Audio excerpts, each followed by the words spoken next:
Alguém falou Jesus, então eu vou falar de Jesus. Bora lá. Está aqui.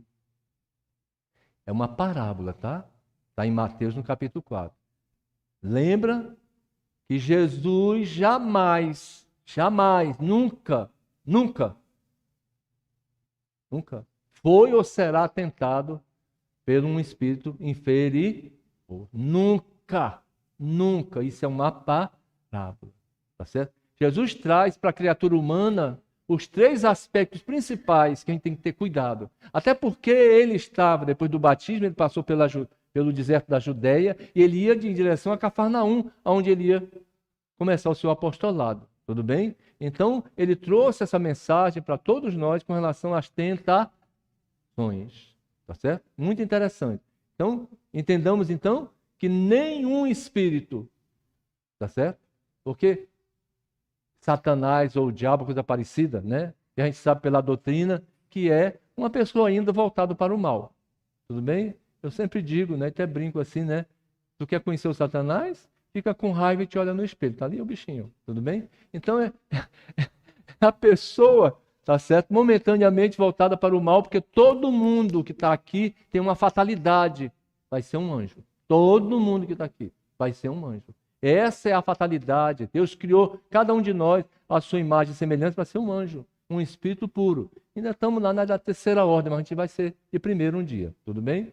Então, não tem condições de Jesus ser tentado por quem quer que seja. Tudo bem? Fechado? Tá bom. Então vamos para a parábola. Olha o que diz lá, né? Ele fala, na primeira questão é transformar as pedras em pão. E Jesus dá uma lição muito, muito bonita do verdadeiro pão espiritual, que alimenta a alma. É isso aqui, gente. É o pão espiritual. Por isso que ele diz, o pão verdadeiro não se tira do exterior, mas do seu interior. O conhecimento dessa noite é uma imagem, é um pão da alma de cada um de nós. O que nós aprendemos, o que nós lemos na doutrina, é um alimento para a nossa alma. Então, o pão verdadeiro não é exterior, não é de pedra. Transforma essas pedras em pão. Então, ele dá uma lição que a gente entenda que todo o nosso esforço tem que ser em construir o reino de Deus dentro da gente. Todo o nosso esforço tem que ser em construir uma pessoa melhor. Para quê? Para que você se realimente às suas carências, às suas necessidades, à sua solidão, os seus medos, as suas culpas, os seus receios. Você tem uma força maravilhosa dentro de você que você precisa se realimentar, porque nem sempre você busca muitas vezes a compreensão ou entendimento em alguém e a pessoa não te dá. Então, desperta Deus em ti e tu vai ter um alimento constante para alimentar a tua alma. Porque a verdadeira fome não é tanto do corpo, é a fome espiritual.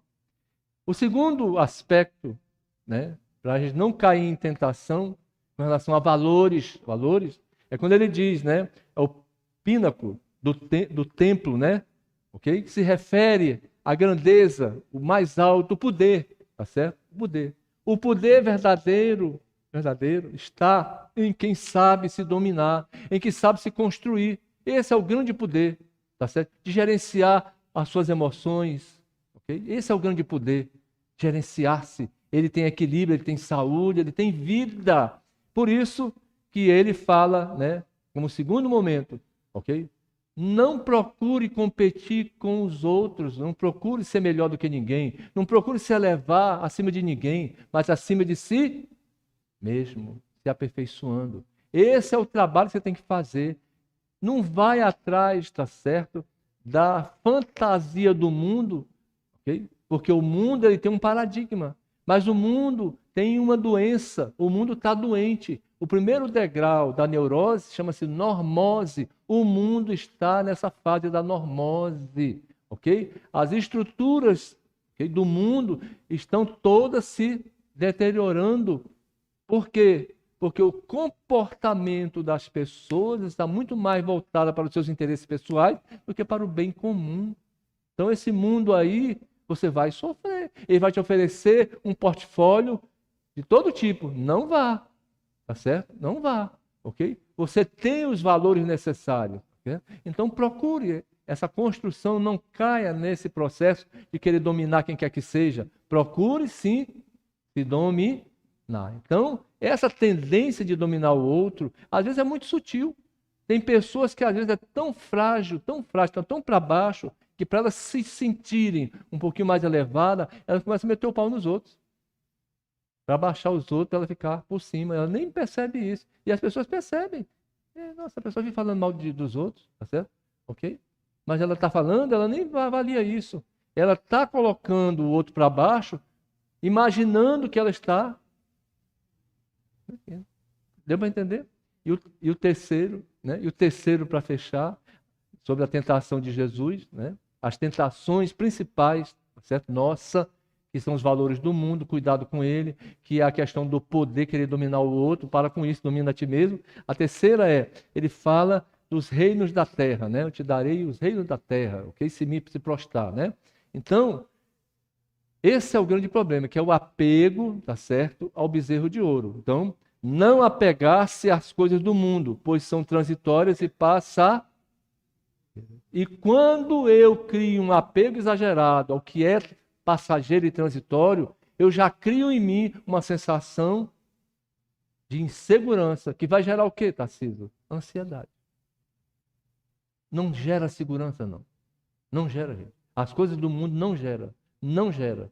E não gera felicidade, gera um prazer momentâneo, não gera felicidade. Então são os três aspectos da tentação de Jesus, os 40 dias, né, que ele ficou lá no deserto, dando um exemplo para a gente daquilo que a gente tem que enfrentar enquanto espírito de terceira ordem, nós íamos muitas vezes buscar o poder e ia nos dar mal. Nos alimentar das coisas do mundo vai se dar mal, ok? Se apegar num apego exagerado às coisas materiais, vai se dar mal. Isso são tendências, são tentações que a gente geralmente cai. Judas caiu nelas.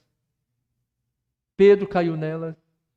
Pilatos nem imagina, tá certo? Poder político, né? Para não se comprometer politicamente. Ele sabia que Jesus era inocente. Ele sabia. Mas ele queria comprometer, não queria se comprometer. Porque chegou a assessoria dele e disse, olha, o pessoal está dizendo aí que Jesus é o rei dos judeus. Ele depois entrou no palácio, tá certo? E és rei dos judeus? Meu reino não é desse mundo, Pilatos. Ok? Então, por quê? Porque quem era o rei dos judeus? César. Certo? E eles queriam que Jesus fosse preso. Por isso que eles criaram essa situação de dizer que ele era rei dos judeus, para poder comprometê-lo. Estamos entendidos?